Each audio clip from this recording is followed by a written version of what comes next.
पुण्यश्लोक अहिल्यादेवी होळकर यांचा जन्म 31 मे 1725 रोजी महाराष्ट्रातील बरोबर आहे.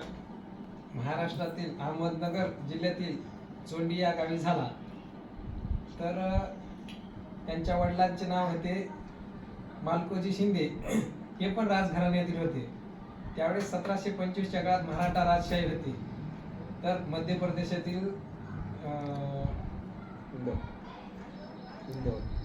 इंदोर ह्या ठिकाणी मल्हारराव होळकर हे एक धनगर समाजातील मराठा राज्याच्या काळामध्ये सर्वात श्रीमंत घराणे होते.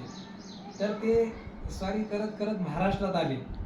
तर महाराष्ट्रामध्ये त्यांचा एक दिवस मुक्काम अहमदनगर चोंडी ह्या गावी झाला. तर त्यांचं राहणं हे मल्हारराव शिंदे यांच्या घरी राहिले. तर त्या काळामध्ये अहिल्याबाईचे साधारण 12-13 वर्षाचे असतील. तर त्यांनी त्या काळात त्यांना पाहिलं तिथं. ते दिसायला एकदम सुंदर आणि ते तलवारबाजी त्यांच्या वडिलांनी त्यांना शिकवलेली होती. तर त्याने दिसता क्षणी त्याला म्हणजे ते आपली जे कोण म्हणतात आपण मल्हारराव शिंदे जे आहेत, तर त्यांना त्यांनी म्हणजे ते आवडल्या त्यांच्या मुलासाठी. त्यांच्या मुलाचे नाव होते खंडोजीराव होळकर. तर ते त्यांचा मुलगा जो होता थोडा व्यसनाच्या अधीन होता. तर त्याला अशी मुलगी पाहिजे होती की भविष्यात त्याचं पुढे जे राज्यघराणे आहे ते वाढव कसं वाढेल अजून जास्तीत जास्त. म्हणून त्यांनी त्या आपले मल्हाररावजी होळकर जे आहेत त्यांनी आपले मानकोजी शिंदे यांना मागणी केली. तर त्यांनी होकार दिला. तर अशा पद्धतीनं त्यांचा विवाह 13 ते 14 वर्षी झाला. तर पुढे चालून आपले जे खंडोजी शिंदे जे अहिल्याबाई होळकर यांचे पती होते ते जास्तच व्यसनाच्या अधीन जाऊन 1770च्या जवळपास वारले. तर त्या काळामध्ये सती जाण्याची प्रथा होती. ज्यावेळेस समजा नवरा मेला तर बायकोला सती जायची प्रथा होती.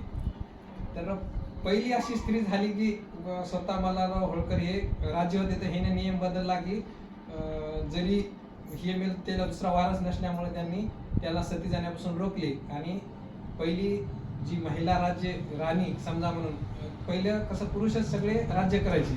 तर राणी म्हणून अहिल्यादेवी होळकर यांना पहिल्यांदा त्यांनी सत्ता हातात दिली 1770 ला. तर तिथून समोर त्यांनी जे आपले